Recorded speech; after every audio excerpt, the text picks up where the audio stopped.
त्योहारों का मौसम है और इस हफ्ते ईद है, इसी हफ्ते शुरू हो रहे हैं नवरात्र।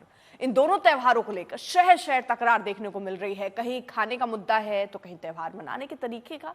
इन्हें लेकर उत्तर प्रदेश के कई जिलों में हाल ही दिन में तकरार बढ़ी है। सरकार और प्रशासन ने युद्ध स्तर पर हालात काबू में बनाए रखने और त्योहार पर किसी भी साजिश को नाकाम करने का अभियान छेड़ दिया है।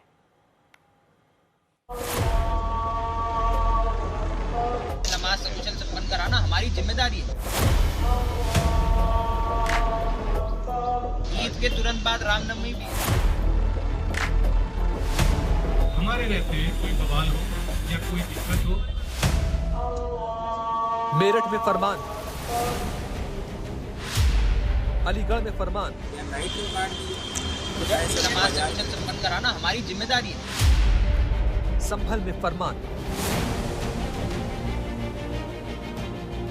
जी हां, नया फरमान ईद को लेकर है और फरमान यह है कि नमाज या तो मस्जिदों में की जाए या फिर ईदगाहों में। किसी भी सूरत में नमाज को सड़कों पर करने की इजाजत नहीं दी जाएगी। इतना ही नहीं, किसी के घर की छत पर भी नमाज की इजाजत देने से साफ साफ मना कर दिया गया है। दरअसल ईद से पहले यूपी में प्रशासन पूरी तरह एक्शन में आ गया है।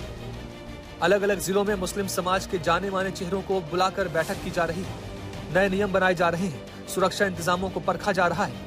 खास तौर पर उन इलाकों में जो संवेदनशील माने जाते हैं। इन्हीं में से एक है अलीगढ़। यहाँ प्रशासन ने मुस्लिम समाज की समस्याओं को भी सुना और नमाज को लेकर दिशा निर्देश भी जारी कर दिए। अलविदा जुमा की नमाज और ईद की नमाज के दृष्टिगत ईदगाह कमेटी के लोगों से जो संभ्रांत व्यक्ति हैं, परंपरागत रूप से हम लोगों द्वारा आपस में संवाद स्थापित करते हुए यहाँ की जो छोटी छोटी समस्याएं हैं, साफ सफाई, पेयजल, विद्युत आपूर्ति और प्रकाश व्यवस्था से जुड़ी हुई कैंप टेंट लगाने की, तो उन सब चीज़ों पे आपस में वार्ता हुई और जैसे परंपरागत रूप से मनाया जाता है, पूरे बढ़िया बढ़ चढ़ के सभी लोग सौहार्द के साथ ईद का त्यौहार मनाएंगे, उसके सिलसिले में ये बैठक करें। देखिए, यहाँ जो बड़ी ईदगाह है थाना दिल्ली गेट स्थित, यहाँ पर जो सभी संभ्रांत व्यक्ति हैं उनसे जो है पूछा गया कि उनकी क्या त्यौहार के लिए उनकी अपेक्षाएं हैं। तो उन्होंने अपनी समस्याएं बताई और उनको भी संबंधित अधिकारियों को बताया गया कि उसका जल्द से जल्द निस्तारण कराएं और त्यौहार से पहले इनका निस्तारण किया जाए। इधर मेरठ में पिछले साल से सबक लेकर प्रशासन चौकन्ना हो गया है। बुधवार को मेरठ में भी पुलिस ने मुस्लिम धर्मगुरुओं के साथ बैठक में साफ किया कि पिछली बार सड़क पर उतरे सैकड़ों लोगों के खिलाफ कार्रवाई हर सूरत में की जाएगी। देखिए, जितने भी संवेदनशील क्षेत्र हैं हमारे, वहाँ सभी जगह हमने फोर्स डिप्लॉय किया गया। पीआरपी की गाड़ियाँ हमने रखी हैं, उसमें फैंटम्स लगाए हैं। लोकल हमने सादी वर्दी में भी हमने डिप्यूट किया है लोगों को। लोकल जैसे हमारी जो इंटेलिजेंस यूनिट होती है वो अलर्ट मोड पे है। सीसीटीवी कैमरास हमने इंस्टॉल कराए हैं कई जगहों पे। ड्रोन से लगातार नज़र रखी जा रही है। हमने सोशल मीडिया पर लगातार निगरानी रखी हुई है। कोई भी अगर माहौल ख़राब करने का प्रयास कर रहा है उसके खिलाफ सख्त से सख्त कार्रवाई की जा रही है।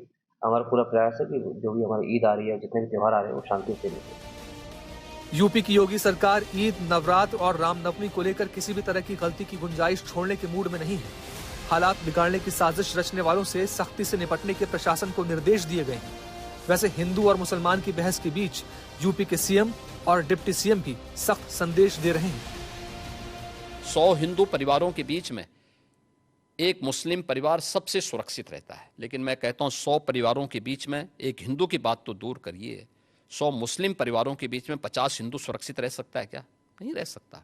अब बांग्लादेश आपके सामने उदाहरण है, इससे पहले पाकिस्तान उदाहरण था, अफगानिस्तान में क्या हुआ था।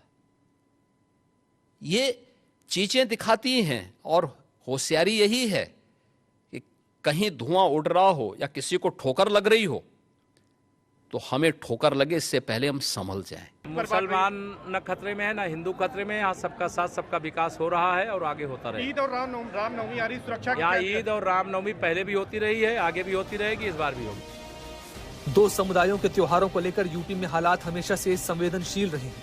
कोशिश फिलहाल फिजा बिगाड़ने वालों और इसके बहाने सियासी फायदा उठाने वालों पर लगाम कसने की है। अलीगढ़ से मोहम्मद अकरम खान और मेरठ से उस्मान चौधरी के साथ आज तक ब्यूरो।